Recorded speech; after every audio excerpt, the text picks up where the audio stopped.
The once mighty king, Henry VIII, ruled England with unmatched power, his very name synonymous with grandeur and authority.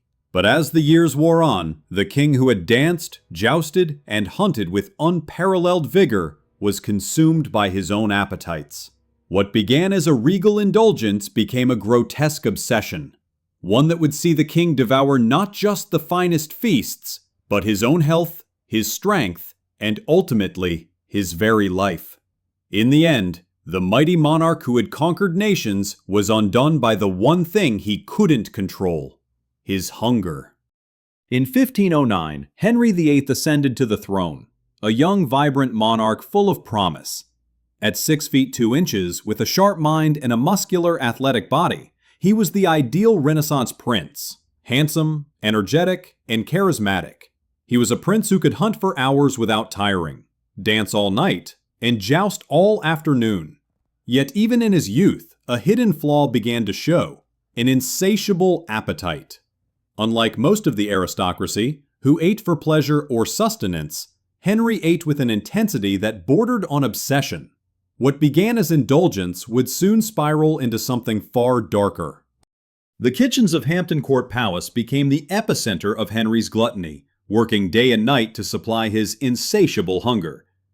More than 200 chefs, servants, and cooks labored in the heat of massive hearths, cooking meals for the king that were anything but ordinary.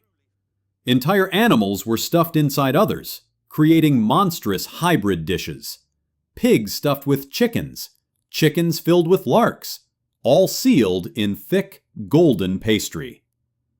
This was no longer food, it was spectacle, a demonstration of Henry's power over nature itself.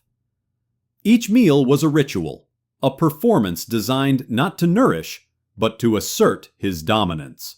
As Henry's appetite grew, so did his paranoia.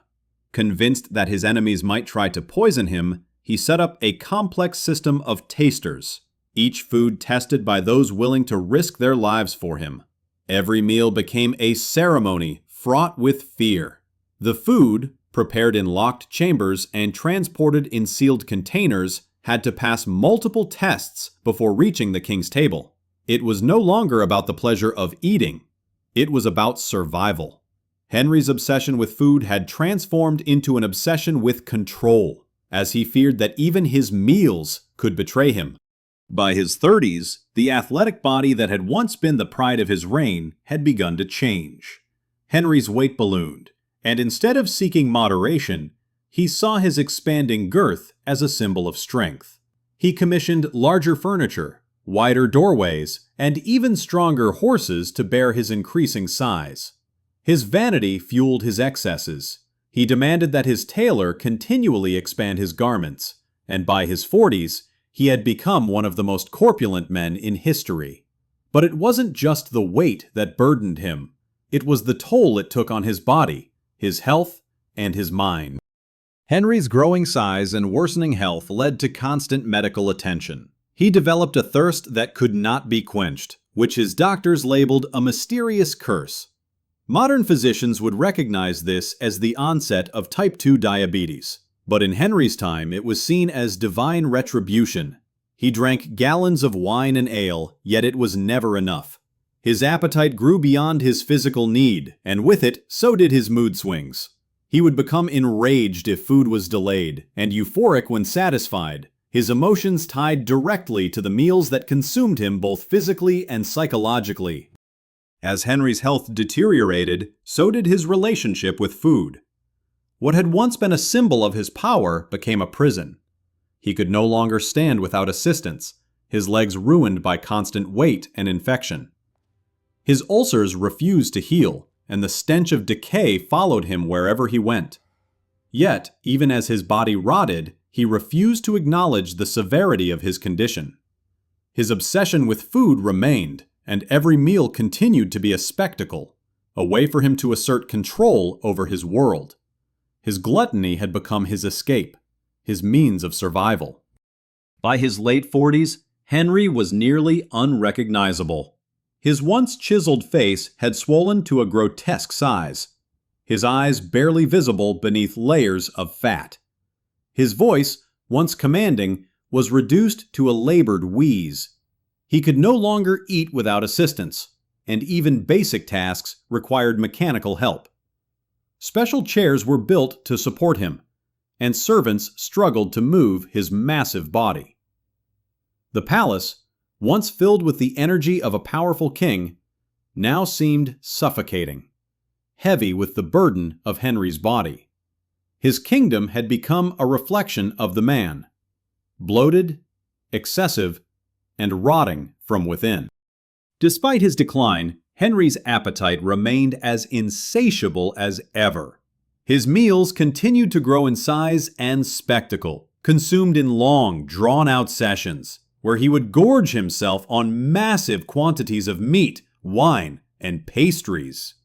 What had once been a social event had turned into a grotesque ritual, one that lasted for hours, sometimes days. His courtiers, too afraid to challenge him, watched in morbid fascination as their king consumed himself to death.